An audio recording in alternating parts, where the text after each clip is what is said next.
I remember it like a crack of glass, sharp, unexpected, irreversibly breaking us in two, standing outside the door of my daughter's home in the chill of an early spring morning with nothing but a single suitcase in my hand. My heart felt hollow, every beat echoing off the pavement in front of me. I shut the door behind me, feeling the click in my chest that said, that's and nothing else to go back for.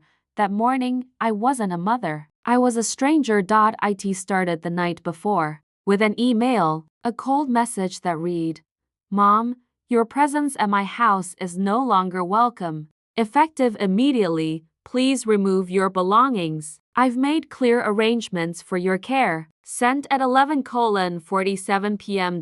No phone call. No warning, just words typed into a void I once filled with laughter and love.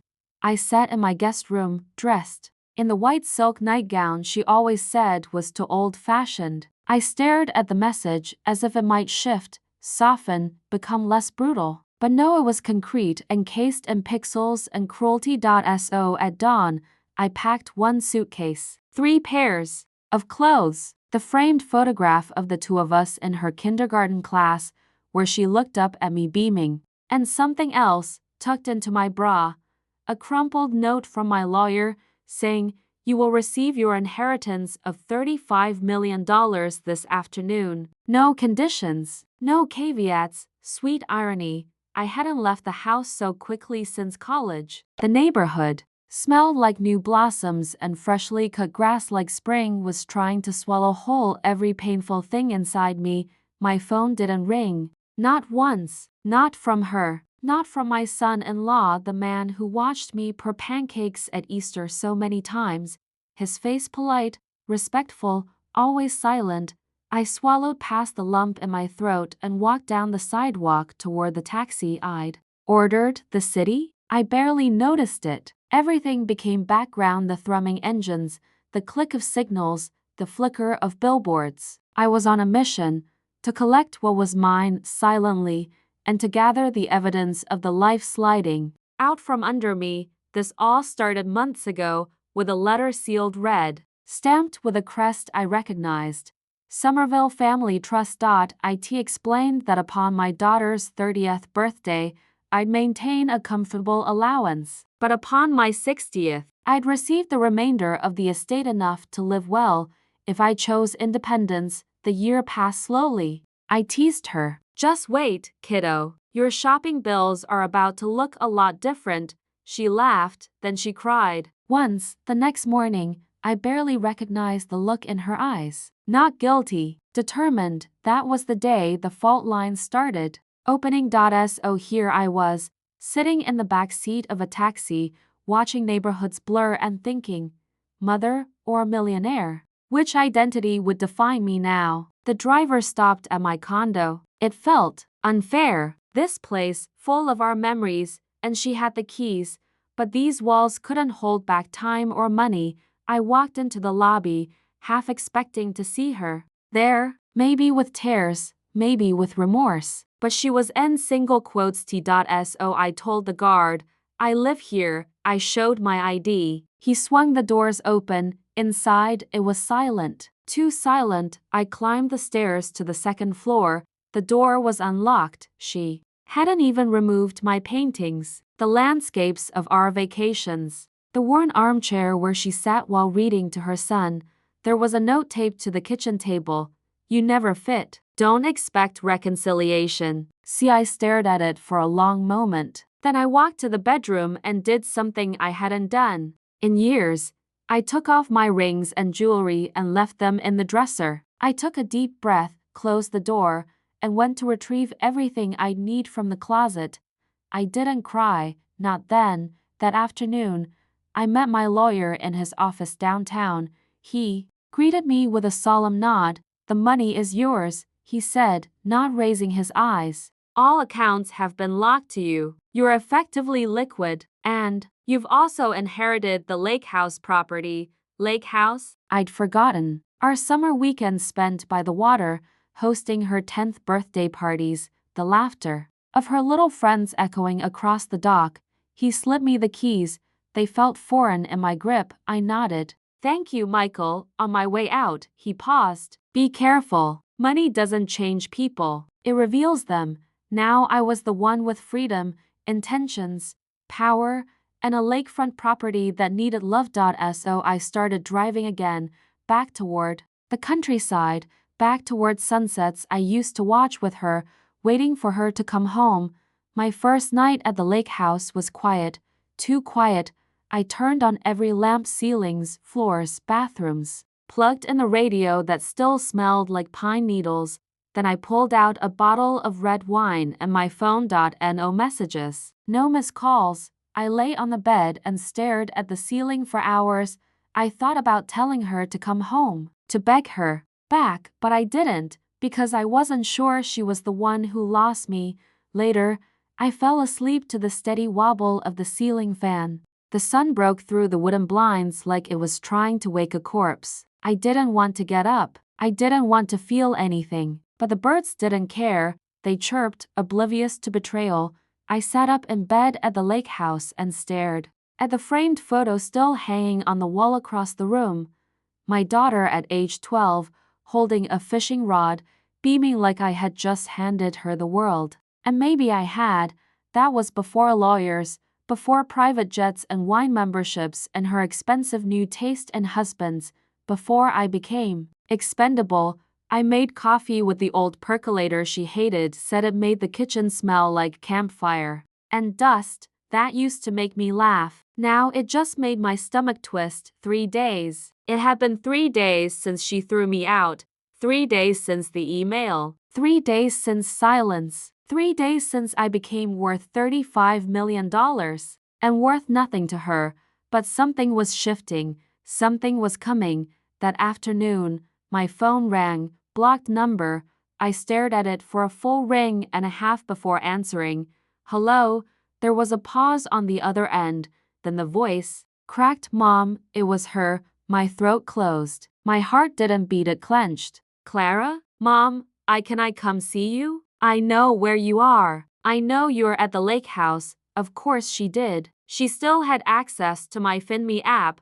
I didn't say anything. She kept talking. Please. It's important. I didn't know. I didn't know they were freezing my accounts. I didn't know you were the executor. So now she knew. Now it made sense. The sudden warmth in her voice wasn't love. It was panic. I didn't answer her question.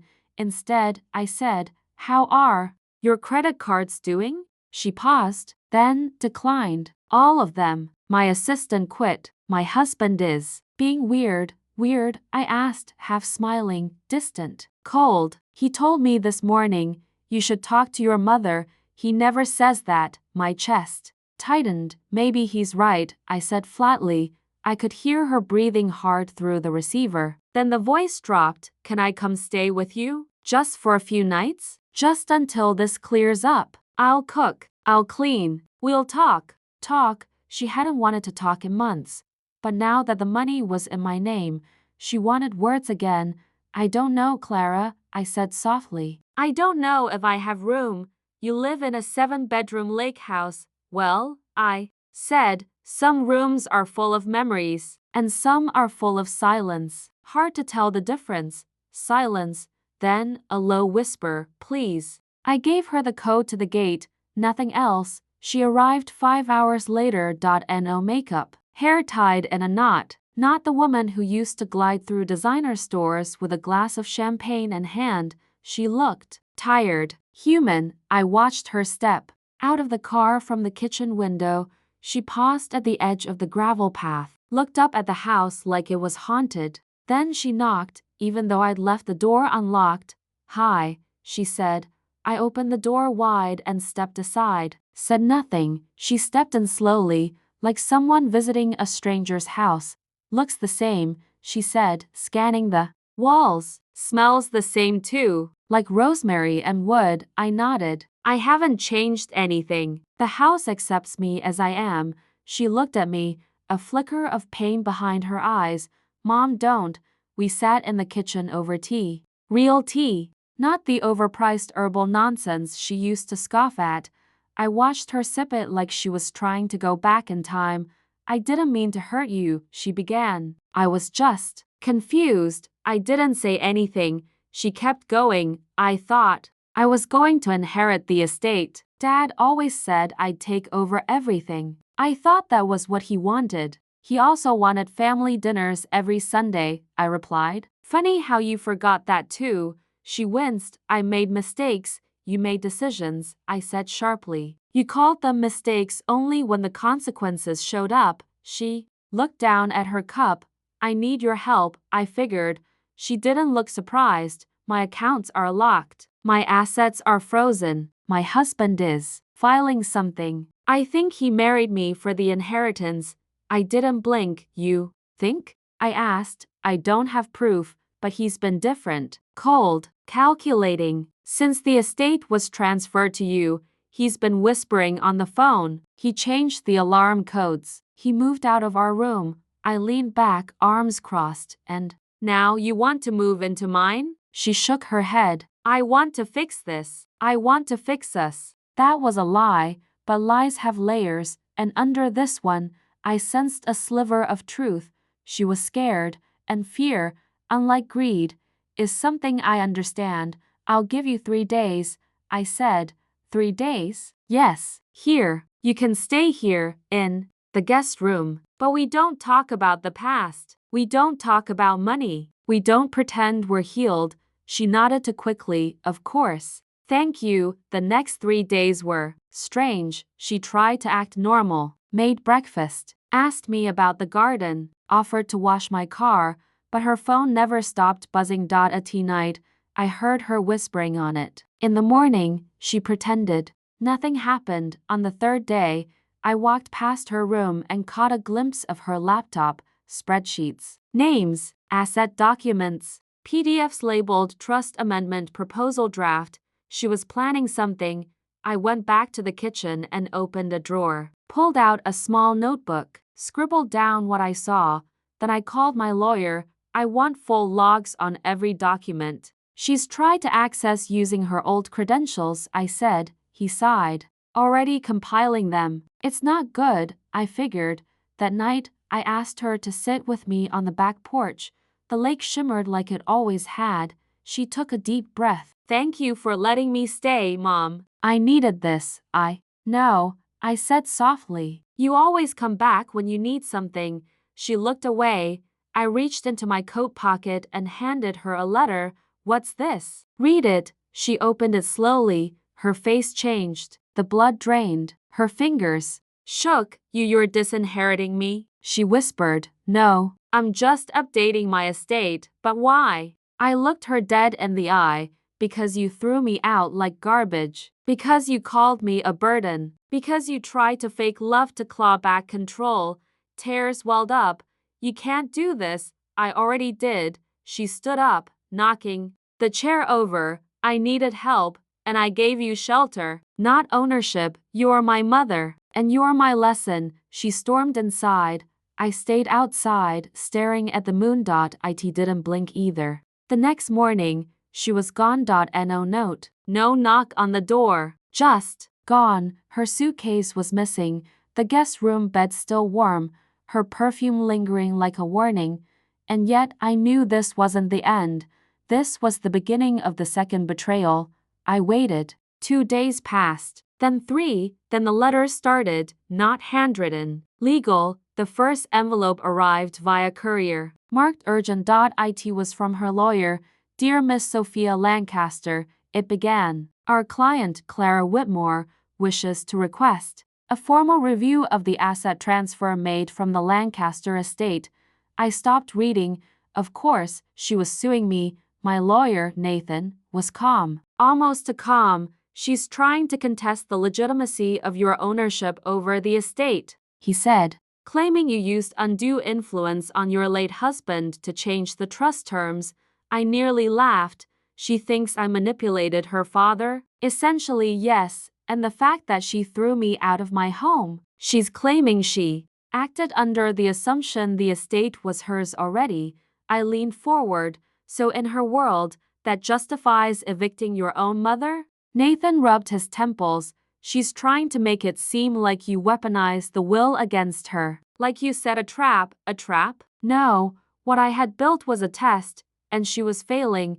I told Nathan to prepare a counter-filing, full documentation. I said, every hospital visit, every dinner alone, every cancelled Christmas she skipped while I sat alone by the fireplace. I want the judge to know exactly who she became before the money, but that wasn't enough. Something inside me had snapped. Some old patient, maternal part had burned up. This wasn't just about inheritance anymore. It was about dignity. That week, I started digging, not just into the lawsuit, but into her life. I called an old friend who still worked in private investigation circles. I want everything, I said. Everything, yes. Her marriage, her businesses, her assets, her communications. I want to know what she's hiding. He didn't argue. Sometimes revenge doesn't roar. Sometimes it whispers. What he found took my breath away. Clara had mortgaged the penthouse she lived in without telling her husband. She had opened 3 offshore accounts in the past year under shell company names. She had signed a quiet agreement to sell off one of the Lancaster family vineyards before the estate was even hers. She was gambling on a future she thought she owned, and now that she didn't, she was imploding. I flew to the city, quietly, alone. I checked into a boutique hotel near the courthouse and scheduled a lunch with the estate's original trustee, a kindly old man named Gerald who had worked with my husband for decades. Over white wine and breadsticks, he looked at me and said, Sophia, she didn't just want the money. She wanted to erase you. I flinched. What do you mean? He tapped the glass gently. She told the estate board last year that you were unwell, that you were forgetting things, that she needed to take control early for your protection. The blood drained from my face. She was building a case for power of attorney? He nodded. She tried to preemptively declare you unfit. I left the lunch shaking. This wasn't just betrayal. This was premeditated exile. That evening, I sat at the hotel desk, lights dim, hands folded, and recorded a video, a full statement. I spoke clearly, directly, from the heart. I detailed the years of distance, the manipulation, the emotional abuse hidden behind birthday cards and PR smiles. I told the truth, and I ended it with one line. If I disappear, you'll know where to start looking.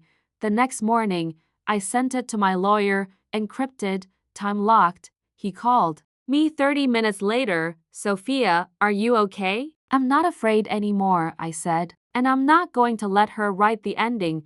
Court hearings began 2 weeks later. She showed up in gray designer suits and crocodile heels, her hair perfectly styled like nothing had happened. She didn't look at me. I didn't look away. The courtroom was cold, brutally polite. Her lawyers argued that I was emotionally unstable, that the sudden change in the estate was suspicious, that my behavior post-transfer had been erratic. Then they made their biggest mistake. They brought up the audio recording. Apparently, Clara had secretly recorded one of our porch conversations at the lake house, edited selectively, of course, and claimed it showed coercion. But what she didn't realize was that I had recorded that conversation too, the unedited version. I passed the file to my attorney, and when it played in court, the room went silent. Her voice came through clearly. I didn't mean to throw you out, Mom. I just wanted it all so bad. I was scared I'd lose it. I didn't want to be ordinary, then mine. You think wealth replaces love? Then hers again, trembling. No, but it gives me control. That was the end of the second day in court. Her lawyer looked like he wanted to disappear. Clara stared straight ahead, expressionless. Outside the courthouse, reporters swarmed. I said nothing, but I knew what the headlines would be. Heiress sues her mother and loses. Back at the lake house, alone again, I sat by the fire with a bottle of wine and reread the final court order. The estate was mine. The lawsuit was dismissed. She was barred from attempting another claim, and she was ordered to repay the legal fees. Over 270,000. A knock on the door. I froze. I wasn't expecting anyone. When I opened it, Clara stood there. No heels, no stylist, Just her, tears in her eyes, wrists trembling. I lost everything, she said. I nodded. She stepped forward. But I still have you. I didn't move. She reached out to hug me. I stepped back. You had me, I said. Then gently, I closed the door. It's strange what silence feels like after a storm. It doesn't roar. It doesn't celebrate. It just exists, like the quiet after a long scream. The morning after I closed the door on Clara, I didn't cry. I expected to. I'd imagined the moment 1,000 ways, some where I screamed, some where I forgave her instantly, some where we collapsed in tears and rebuilt what we lost, but none of that happened. Instead, I watched the sun rise over the lake and felt still, not happy, not sad, just awake. The next few weeks unfolded like a surreal dream. My face appeared on news channels. Matriarch wins court battle against daughter. Billionaire widow fights back. They made it sound like I was a warrior. I wasn't. I was a mother who got tired of being hurt. People sent letters. Dozens, then hundreds. Some were warm, some were furious. A few called me heartless, but most said something I never expected. Thank you for standing up for yourself. I started replying, not all of them, just a few every day. One letter from a woman named Elise stayed with me.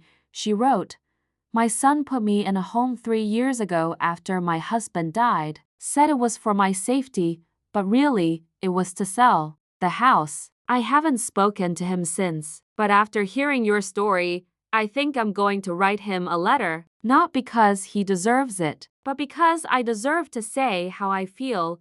That line broke me. Because I deserve to say how I feel. Some nights, I'd walk down to the dock alone. The water would reflect the stars so clearly, it was hard to tell where the lake ended and the sky began. Those were the nights I'd think about my husband, about the early days with Clara, the first time she called me Mama. With cake on her face, the piano recitals she pretended to hate but practiced for anyway, the time she held my hand at the hospital when I thought I had cancer before we knew it was benign, before money made her forget I bled like anyone else. One night, I found the old photo album, buried in a linen drawer, right under the monogram towels no one ever used. There she was, 5 years old, in a blue tutu, dancing in the backyard. Her eyes were mine. Back then, she didn't want anything from me except to be held. When did that change? Was it gradual? Or did I miss the moment it all cracked? I asked my therapist that once. Yes, I had started therapy twice a week, not to fix Clara. To understand myself. Dr. Peter said something that caught me off guard. Sophia, maybe the question isn't when she changed. Maybe it's when you stopped letting her see you as human. That stung, but it was true. I had become a provider, a benefactor, a shield, a villain, everything except a person. Weeks passed, then one morning, an envelope arrived. Handwritten. No stamp. No address. Just Mom in her handwriting. Inside was a single sheet of paper. You were right. I thought I could control love with money. I thought if I won, it would feel like I mattered more. I didn't know how to be your daughter after Dad died. I'm sorry. No signature, just the letter. I sat on the porch for an hour with that letter in my lap, not crying, not raging, just breathing. I didn't respond, not because I hated her, but because, for once, I didn't feel responsible for her pain. The ranch kept running, the staff stayed. I hired a local woman, Nadine, to help manage the estate. She reminded me of me when I was younger, tough, smart, no nonsense, but with soft eyes that notice everything. We'd sip coffee in the mornings and talk about everything but Clara. Then something shifted, not with Clara, with me. I started enjoying my days again, not just surviving them. I took up watercolor painting badly. I let my hair go fully silver. I fostered 2 rescue dogs, Max and Olive. They were loud, needy, chaotic. I adored them. One evening, Nadine knocked on the sunroom door. She looked hesitant. "Ma'am," she said, "there's a woman here. Says she's your daughter." I froze. My fingers went cold. I hadn't seen her since that night on the porch. I stood, told Nadine to bring her in, then I sat, heart pounding like thunder under still water. Clara walked in wearing jeans and a cardigan. No makeup. No lawyers, just her. She looked older, not in a bad way, just stripped down. She didn't sit right away. She stood near the window, fidgeting. I didn't come to fight, she said. I nodded. I don't have anything left to take. Silence, except time, I said softly. That made her turn. She sat. What followed wasn't dramatic. It wasn't a movie moment. She didn't collapse in tears. I didn't forgive everything, but we talked for hours, like real people. She told me how losing everything made her realize how fake her life had become, how people vanished when the money did, how her marriage had already been dying but the inheritance fight killed it, how, in her worst moment, she considered disappearing completely. I told her I had fantasized about erasing her too. We were brutally honest. At the end of the night, I asked, why come back? She looked down. Because I didn't know who I was anymore without you hating me. And I wanted to know if there was still a version of me you could love. I stood, walked over, put my hand on her shoulder. I never stopped loving you, I said. But I stopped protecting you from yourself. She didn't cry, but her voice cracked. Can I visit again? Maybe. That was 6 months ago. She visits every other Sunday now. Sometimes she brings fresh bread. Sometimes we talk about nothing. Sometimes she just sits with the dogs while I paint. Will I ever trust her fully? I don't know. Will I rewrite her out of my will? No, but she's not the executor anymore. That goes to Nadine. Clara knows that, and she's never brought it up. I've learned something in all this. Sometimes the most radical act of love is a boundary, and the loudest forgiveness is silence. So here I am, 60 years old, living alone in a $35 million ranch, dogs at my feet, paintbrush in hand, coffee going cold beside me. People think I won. I didn't. I just finally stopped losing.